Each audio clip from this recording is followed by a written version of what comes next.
Imagine um homem chamado Paulo. Ele era um fariseu rigoroso, um perseguidor feroz dos cristãos, até que teve um encontro transformador com Jesus no caminho para Damasco. A partir daquele momento, ele se tornou um dos maiores proclamadores do Evangelho. Agora, anos depois, Paulo escreve uma carta aos cristãos que vivem em Roma, a capital do Império. Mas essa não é uma carta comum. É uma obra-prima teológica, uma explicação clara e poderosa da salvação pela graça, que não vem pelas obras da lei, mas pela fé em Jesus Cristo. Hoje, vamos mergulhar nesse texto impactante e traduzir suas profundas verdades para a linguagem dos nossos dias. Logo no início, Paulo se apresenta e declara o tema central de sua carta, o Evangelho. Ele diz que não se envergonha dessa mensagem, porque é o poder de Deus para salvar todo aquele que crê, seja judeu ou gentio. E o que é o Evangelho? É a boa notícia de que, embora todos sejam pecadores, Deus providenciou um meio de salvação através de Jesus. Paulo começa deixando claro que esta carta não é sobre o que podemos fazer por Deus, mas sobre o que Deus fez por nós. Paulo não poupa palavras para explicar a condição da humanidade. Ele diz que, desde o início, as pessoas rejeitaram a Deus, preferindo adorar ídolos e seguir seus próprios desejos. Ele fala sobre a corrupção moral, a injustiça, a ganância e o orgulho que dominam o coração humano.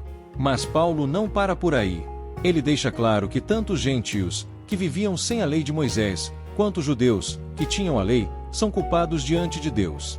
Ele escreve: não há justo, nem sequer um. Depois de mostrar que todos estão em pecado, Paulo traz uma mensagem de esperança.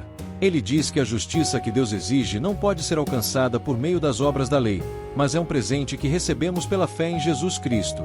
Paulo usa o exemplo de Abraão, o patriarca da fé.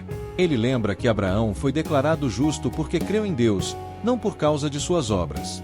Da mesma forma, somos justificados, ou seja, declarados inocentes, não porque somos bons, mas porque cremos naquele que é perfeito. Paulo explica que uma vez justificados pela fé, temos paz com Deus. Essa paz não é apenas ausência de conflito, mas uma reconciliação completa. Não somos mais inimigos de Deus, mas seus filhos amados. Ele também fala sobre a graça. Essa palavra tão pequena, mas tão poderosa, significa que tudo que recebemos de Deus é um presente merecido. É pela graça que somos salvos, é pela graça que somos sustentados, e é pela graça que temos a certeza de que Deus completará sua obra em nós. Paulo não ignora a realidade da vida cristã. Ele fala sobre a luta interna que todo crente enfrenta.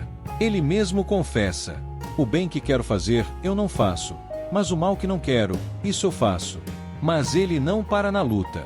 Ele aponta para a vitória. Ele diz que não estamos mais sob o domínio do pecado, porque o Espírito Santo vive em nós. O Espírito nos capacita a viver de maneira que agrada a Deus e nos dá a garantia de que somos filhos de Deus. No meio da carta, Paulo aborda uma questão importante: e o povo de Israel? Ele explica que Deus não rejeitou seu povo. Pelo contrário, o plano de Deus sempre foi usar Israel como um canal de bênção para todas as nações. Paulo mostra que, no final, Deus será glorificado tanto pela salvação dos gentios quanto pela restauração de Israel. Ele termina essa sessão com um hino de louvor, exaltando a sabedoria e a soberania de Deus. Depois de explicar a doutrina da salvação, Paulo passa para a prática. Ele diz: portanto, irmãos, ofereçam seus corpos como sacrifício vivo, santo e agradável a Deus. Em outras palavras, a vida cristã não é uma tentativa de ganhar o favor de Deus, mas uma resposta de gratidão por tudo o que Ele já fez. Isso significa viver em amor, servir uns aos outros, obedecer às autoridades e tratar até mesmo nossos inimigos com bondade. Paulo encerra sua carta com uma mensagem de unidade e amor. Ele lembra aos cristãos romanos que, apesar das diferenças culturais e religiosas, todos são um em Cristo. Ele também os encoraja a permanecerem firmes na fé e a continuarem proclamando o Evangelho. Romanos não é apenas uma carta para os cristãos de Roma, é uma carta para todos nós.